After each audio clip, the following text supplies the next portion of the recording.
عنوان: شہزادی کی رازداری۔ ایک دن کی بات ہے، خوبصورت شہزادی کے بڑے قصر میں رہتی تھی۔ اس کا نام لارا تھا اور وہ بہت ہی خوبصورت تھی، لیکن اس کی زندگی میں ایک گہرا راز تھا جو وہ کسی سے نہیں کہتی تھی۔ شہر کے لوگ لارا کو خوشی کی مثال مانتے تھے۔ وہ ہر جگہ جاتی اور اپنی خوشیاں وہاں پھیلا دیتی۔ ایک دن لارا کے قصر میں ایک نوآباد شخص آیا اور شہزادی کے طرف بڑھ گیا۔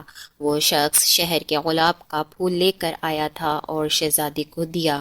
شہزادی نے پھول کو دیکھ کر مسکرا دیا اور اس شخص کا شکریہ ادا کیا۔ شہر والوں کی تقریبات میں وہ گلاب کو اپنے کمرے میں رکھنے لگی اور وہاں پر اس کا راز رکھنے کی فکر کرنے لگی۔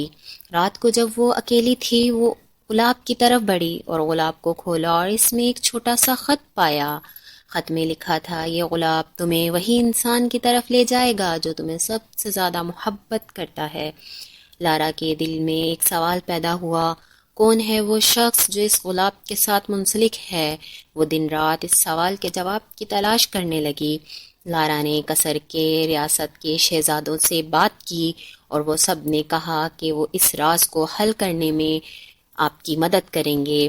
وہ سب مل کر اس راز کی تلاش میں نکلے۔ اونٹوں کی مدد سے وہ لوگ پورے شہر کا سراغ لگانے لگے۔ وہ ایک دن ایک عجیب علم رکھنے والے عرفانی شخص کے پاس پہنچے۔ وہ علماء اس عرفانی شخص کو گلاب دکھایا اور وہ تمام محبت کرنے والوں کی طرف اشارہ کرتے ہوئے کہا، یہ گلاب تمہاری محبت کو دیکھ کر ہی رنگین ہو جائے گا۔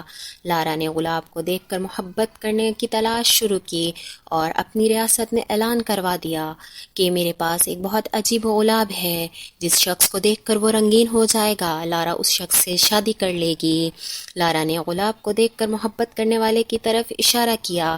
جیسے ہی خبر ریاست میں پھیلی، جوک در جوک ریاست میں تشریف لانے لگے۔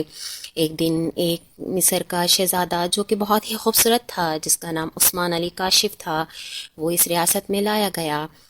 جیسے ہی وہ محل میں داخل ہوا اور وہ پھول جو ہے کھل کر رنگین ہو گیا، شہزادی لارا یہ دیکھ کر بہت حیران ہوئی اور وہ بھاگتی ہوئی اس شہزادے کی طرف آئی اور اسے سارا واقعہ اور قصہ بتایا۔ عثمان علی کاشف نے وہ سارا واقعہ سن کر اس نے شہزادی کا ہاتھ تھام لیا اور وہ دونوں ہنسی خوشی اپنی زندگی بسر کرنے لگے۔